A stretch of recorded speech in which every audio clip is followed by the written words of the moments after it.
सभी श्रोता को नमन के समर्पण में हम इस चैनल में व्रत कथा सुनाने में आज हम के सुनम जाए जिउतिया की व्रत कथा।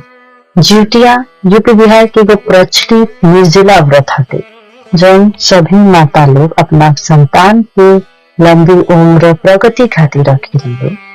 आज हमने के सुनम जाए चील सियार के व्रत कथा। चील सियार के व्रत कथा में कथा ऐसे चालू होखेला कि एगो गंगा किनारे गांव रहल जहाँ पे एगो पेड़ पे चील रहत रही या पेड़ के नीचे सियार रहत रही। चील और सियार दोस्त रहलन न। तो दोनों जने कहीं जिउतिया के बारे में कहानी सुनी लो कि सब गांव के लोग के देखी लो कि नौ महिला हो जाके नौ औरत लोग रखत है जिउतिया के उपास। तो लोग अपना मन बना लो कि चलो हमनियों के जिउतिया के उपास रखल अपना बच्चा के लंबा उम्र खातिर। तो दोनों जने मनोकामना कर लो तो दोनों जने जिउतिया के दिन आई तो उपास रख ली। दिन बीत गई, रात आई तो बहुत तेज आंधी तूफान बारिश भइल। तो चील तो ऊपर रहली, सियार नीचे रहली। तो वही टाइम पे एगो गांव के कोनो जमींदार के मौत भइल रहल। तो उनका के मतलब अंतिम संस्कार करके छोड़ के गए रहल। तो चील तो अपन ऊपर भजन मतलब भगवान जितबंधन गोसाई के मन में रख के रात बितावत रही कि रात भर के बाद कैसे कट जाए। आ सियारिन के देख के भूख लग गई। उनका भूखे अपना बढ़िया मांस दिखत रहा तो मन भइल कि हम खा ली। तो सियारिन का कोई दी कि चुपके से ऊपर धान के जन बसिया रह के खाए चालू कर दी। अब खाए लगली तो कड़ा कड़ा के आवाज आवे लगे। तो चील पूछली कि ये बहन कड़ा कड़ा की का आवाज आवत है। तो सियारिन कहली कि ये बहन बहुत तेज बारिश होखता, ठंडा के मारे हमार दांत कटकटाता थे। तुहे बतावे की आवाज हटे कट कट कट कट बाजत हटे। अब भूख बहुत लगल बा ये बहन। तो चील कहली कि ये बहन रात 3 बीत गई, अब रात आ गई बा, रात आधा बीत गई बा, सवेरे होई पारन खाइल जाए। भगवान के नाम लो जितबंधन गोसाई के ध्यान धर आ सूत जा। कह के चील तो अपन भजन मन बदलले रहली। आ सियारिन चुपचाप बढ़िया से खा ली। सवेर भइल, चील पूजा पाठ करके पारण कैली, दूध से बढ़िया से पारण कैली। आ सियारिन ने देखा देखी ढूंढ के कह दी। सियारिन अपन व्रत रात खाने के होको दिली। समय बीतल, जीवन काल बीतल, चील सियारिन दोनों जने अपन जीवन जी के मृत्यु भइल। अगला जन्म में सियारिन चील दोनों जना के पुनर्जन्म भइल। एगो पंडित जी के नाम रहल भास्कर। उनका घरे चील जौन रहले उनकर बड़ बेटी के रूप में जन्म भइल। उनका नाम रहल सील। आ जौन सियारिन रहली उहे भास्कर जी पंडित जी के घरे छोट बेटी बन के जन्म ली। आ उनकर नाम रहल कमलावती। दोनों जानी बड़ा अच्छा संस्कार करी लो, बड़ भरी लो। तो पंडित जी दोनों जानी के बियाह कर। जौन कमलावती रहली उनकर बियाह भइल ओही नगर के राजा से। और जौन सीलवती रहली उनकर बियाह भइल की कैसे ओही नगर के राजा के यहाँ जहाँ मंत्री होखेला न, मंत्री के घरे भइल। कमलावती के राज्य में ही मंत्री के यहाँ बियाह भइल। तो मंत्री के यहाँ बियाह भइल, समय बीतल तो दोनों जना के संतान भइल चालू भइल। तो कमलावती के जितना संतान होखो सो कौन जियते ना बचे मर जाना होखो सो आ कुछ दिन में मृत्यु हो जाए। आ जबकि सीलवती के 7 गो संतान भइल, 7 संतान होनहार, जीवित, समझदार, बढ़िया भइल। समय बीतत गइल, कमलावती के बच्चा होत गइल, बचलन ना खत्म होत गइल, आज टूट गइल। अब कमलावती सीलवती के संतान के सुख देख के मने मने जर लगली। उनका बड़ा दुख हुआ कि हमने किसी में बहन एक ही घर के बहन बनी जा आ उनका के संतान के इतना सुख मिलता। हमारे मंत्री के बीवी बड़ी तो मेहरारू बड़ी तो एगो मंत्री के मेहरारू होखले के बाद भी उनका संतान के इतना बढ़िया सुख मिलता। हम राजा के मेहरारू बानी, हमारे कहू संतान नहीं, संतान के सुख नहीं पाता। तो इसे ईर्ष्या के कारण राजा साहब से कहली कि ये राजा साहब हम चाहता नहीं कि मंत्री जी के जौन 7 को संतान बनन लो इनका लोग के मुआ दी। जब मुआई तबे हमरा खुशी मिली, हमारा बहुत दुख बटे। तो राजा साहब अपन पत्नी के मुंह में सातों के बांध दिलन।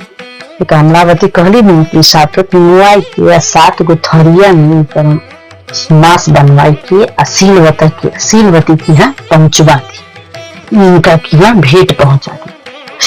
राजा साहब ये कई दाम उनको 7 थाली में ढकवाई के सिपाही लोगों के द्वारा उनका की यहाँ सीलवती के घरे पहुंचा दिया। सीलवती के घरे जब कोई भेंट तो 7 गो मंत्री सिपाही देख के सीलवती को हतरी कि क्या हटे।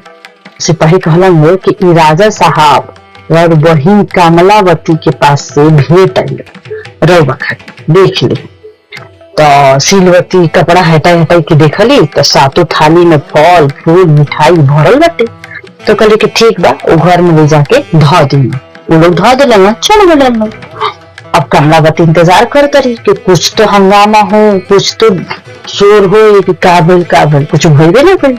कमलावती सोचली कि हम सीलवती की आई पहुंचले रहनी है, कुछ खबर नहीं काहे भाई।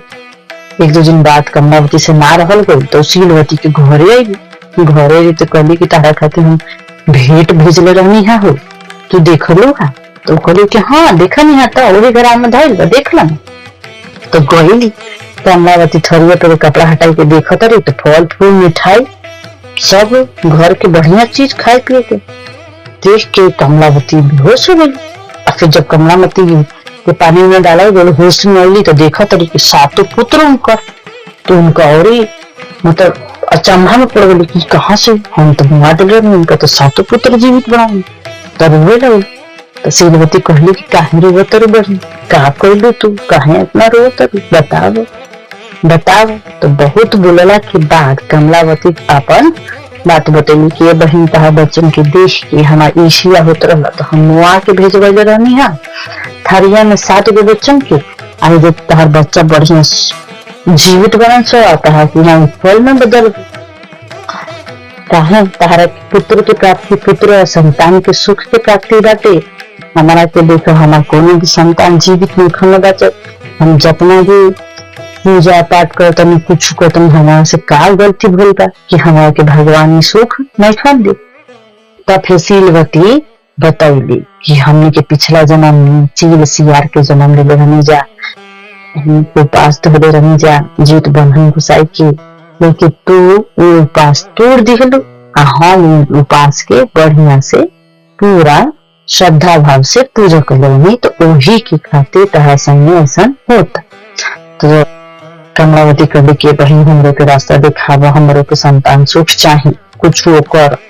तो सीलवती कहली कि अब जब जीतिया के पास आई, जीतिया व्रत आई तो बढ़िया से सरना कोई के निमन से निर्जला व्रत रही हो, कहीं कि हमने के जब जीतिया व्रत होखेला बड़ा कठिन निर्जला हो सखी है, बढ़िया से पूजा पाठ करी है, जीत बंधन बचाए तोहरे पे कृपा करी है। तो कहले ठीक बटे, इंतजार कैली। जीवतिया व्रत आई, पहली बार जीवतिया व्रत धारण कैली निर्जला व्रत रखली, भगवान के मन से मनाइली कि भगवान हमरो के संतान के सुख दी, हमरो पे कृपा करी। तो पूजा कैली, व्रत कैली। पूजा होला कि 1 या 1.5 साल बाद कमलावती के यहाँ पे भी संतान आईला, गर्भ धारण कैली, उनका एक पुत्र भइला और पुत्र के जीवित भइला आ वो बचबो कैला, उनका के वो पुत्र के सुख प्राप्त भइल। तो कमलावती अपन पुत्र के सुख प्राप्त करत जीवन यापन कैली, नात पोत बियाह बहू सब आ ए तरी अपन सुख भोग करके तीव के प्राप्त होगी।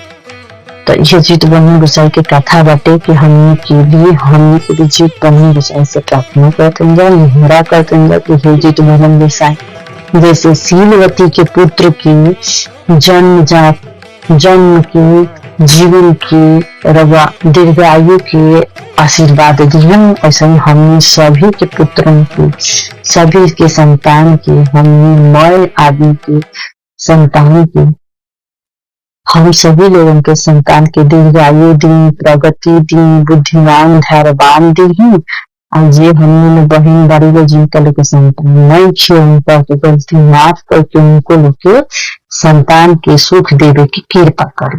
बोली जट बुझित मगन गोसाई की से धन्यवाद। फिर में हम बगल से ही निवेदन कराम की कथा सुनने में पैसा मांगा लेकर कमेंट में बताएं, लाइक और सब्सक्राइब न चैनल पर। धन्यवाद।